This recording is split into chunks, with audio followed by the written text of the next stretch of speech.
Morphling coming around. Morphling, very nice adaptive strike, but hexOr's just gonna back off. Maybe if he shot one little DPS hit there, might have, excuse me, might have taken down Windrunner.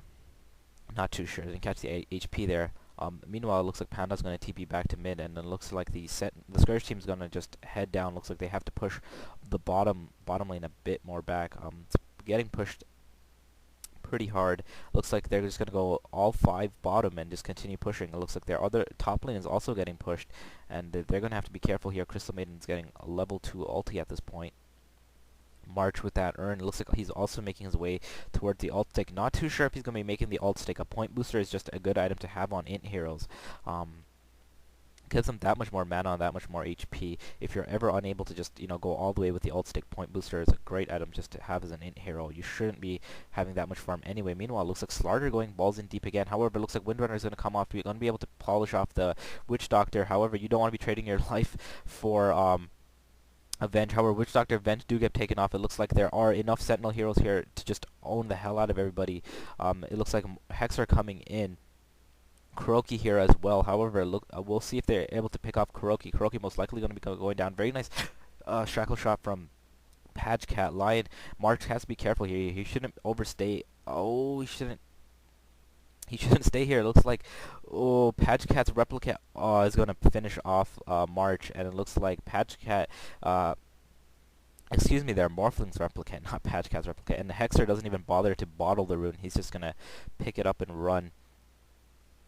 Sorry there. What I was saying is, hexOr very wisely using his illusion from Pajkatt to pick off March. Pajkatt, in the meanwhile, does finish off Kuroky, though. And Morphling does have the haste rune, and he's going to be fine. Meanwhile, see the insane amount of damage that Windrunner is doing from Lothar is 509 when she breaks the Windwalk, along with the Crystallis, is definitely going to do a lot of damage. So Windrunner just balling in the dough. She can almost solo Roshan at this point. It looks like Windrunner using a sentry ward to counter the observer ward here, and then it looks like they are going to Roshan at this point. We'll see if they just pick off these heroes and then they Roshan. It looks like a very nice shackle shot from Windrunner, and just one DPS hit takes Venge immediately to half her HP.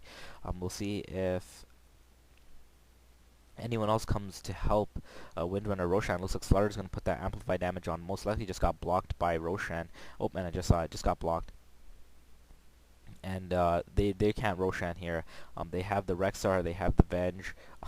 All the heroes are here. However, the Sentinel team does not have a ward. And the map hack hawk from hexOr does spot a pretty poorly placed observer ward. Well, it does give a vision of this ramp area. If there not vision, if there was an observer ward here, they would see it. And anyways, it looks like Misery does pick off the hexOr while I was blabbering about the ward. Sorry about that. It looks like Witch Doctor is going to pop his dust off before anything happens. It looks like there's a bunch of action happening at bottom. We'll see if Crystal Maiden gets picked off. It looks like a very nice shackle shot from Pajkatt, catching the Windrunner and Kuroky, and it looks like they're going to finish off the Venge as well. And I noticed that Witch Doctor had extremely low HP. It looks like Panda must have went off and finished him, and it looks like they're going to be able to safely Roshan now, considering that 4 of the Scourge team just got owned, and the only one alive is hexOr. So very well played by the Sentinel team there, sending only Panda that time to finish off a Witch Doctor with like 3 HP, instead of spreading their forces so thin like both teams have actually been doing. And it looks like Slardar is going to pick up the Aegis again, or will it be Panda this time? And it looks like Slardar does pick up the Aegis once more. Panda's going to drop that. Looks like Slardar drops the TP scroll. Panda's going to pick it up, and then they're just going to back off. At this point, Windrunner is going to continue farming. Not too sure what she's going to get. I was very surprised that she didn't get the Gwynsu as her next item. Looks like she's just going to all-out DPS and let the thing is, she doesn't really need a Gwynsu. She has the line on her team. She has a Crystal Maiden. She has a Slardar. They have enough disabled potential. But just having that Gwynsu just makes you that much more of a threat. You can solo kill heroes so much more easily. You can get the Gwynsu to set you up for the shackle shot. And the thing is, you don't want to use the Gwynsu just to set you up for the shackle shot. But however, if you get the Gwynsu, you can power shot. You can DPS. It gives you 3-4 seconds of basically anything you want to do with your opponent until you can do the shackle shot and then just BDSM them to death. basically. And looks like Morphling has finished his Manta and the Lincoln Sphere. Not too sure why he has the... oh, looks like he's going to go for the Scotty, obviously. Why am I saying not too sure for the another Ultimate Orb? I don't know if Scotty's the best choice. Should probably just get a Diffusal. It's going to take him a very long time to farm up for a Scotty, whereas a Diffusal he can get in almost half the time. Meanwhile, it looks like all 5 Scourge heroes are at mid. Looks like they're going to mount a push at mid. That's probably not the wisest thing. They should probably have just, opted to farm up later game. Morphling, he's almost unstoppable late game once Kuroky gets a bit more tankier. It'll be very easy for them to kill Kuroky, and it looks like they are going to pick off Pajkatt. If they can pick off Pajkatt, this will definitely be worth it. Looks like they expend all their spells on Pajkatt, and we'll see if they're able to push here. With Pajkatt down, it's going to be that much more easier. However, Panda does have his ultimate down. Looks like he's not doing too much of anything, though. He should probably be focusing on Witch Doctor at this point. I don't know. Oh, look, he's a bit scared, and he's just going to back off. And that ultimate's going to wear off in a bit. However, Panda is going to have full HP when he's back, and it looks like March is going to stun a bunch of heroes. Crystal Maiden using an ulti on the cliff.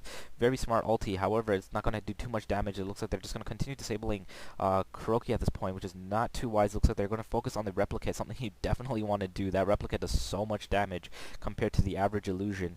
The only thing that the Sentinel team have at this point going for them is that bottom and top are getting pushed at this point. It looks like Pajkatt has Troll Warlord stuck up there. And, well, what do you know? It looks like mid's going to go down for the Sentinel team, and they can't do anything with Pajkatt down. Pajkatt still has about 30 seconds on the timer until he respawns, and very, very well done by the Venge player to put down that sentry, and Dollar already putting down an earlier sentry before that fight even happened, and they picked off Windrunner as soon as she used her Lothars, and it looks like Slardar just coming in knowing that he's got to do something to stop this this push. It's so distasteful to say backdoor and March gets pushed. It's so distasteful to say backdoor because it has such a negative connotation from the previous years. However, it is allowed nowadays, so what do you know? I don't agree with it. And Pajkatt is back. However, they are going to get the melee racks. So 2 melee racks going down for the Sentinel team. Looks like Pajkatt's going to get picked off once again, and this is got to be GG. I don't see them coming back. Just very well played by the Scourge team. I definitely did not think that they were going to come back in that game. I haven't. That was a very nice swap from Vent to get the Windrunner. A very nice sentry put down, catching her before she can use her Windrun and Lothars actually.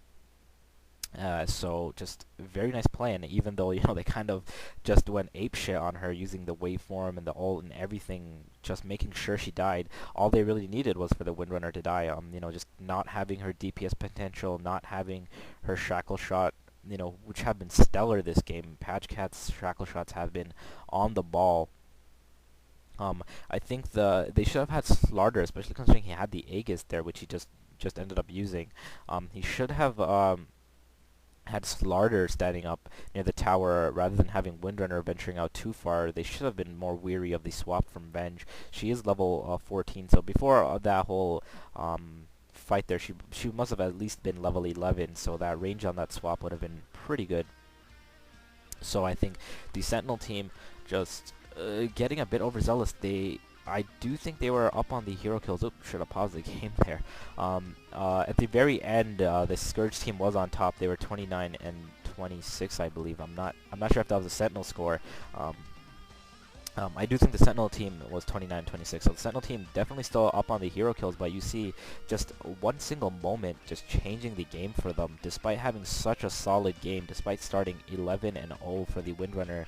Pajkatt did get kind of sloppy. He had that little brain fart during the mid game where he went balls in deep for that Witch Doctor and just ended up getting owned, and he gave Kuroky a huge surge of gold. He just fed him his godlike, and definitely got owned there. So a bit more on the post-game commentary. Let's start all the way from the beginning. Very heads-up play from the hexOr that you guys may have noticed. It got a stout shield just to help him lane against that Windrunner. Although once the Windrunner got the power shot, it was hard for him to lane. However, the DPS hits didn't affect him as much, and once again, hexOr a very good solo mid for those beginner players who are wondering why a hero like Kuroky didn't go mid despite being a ranged hero. That map hack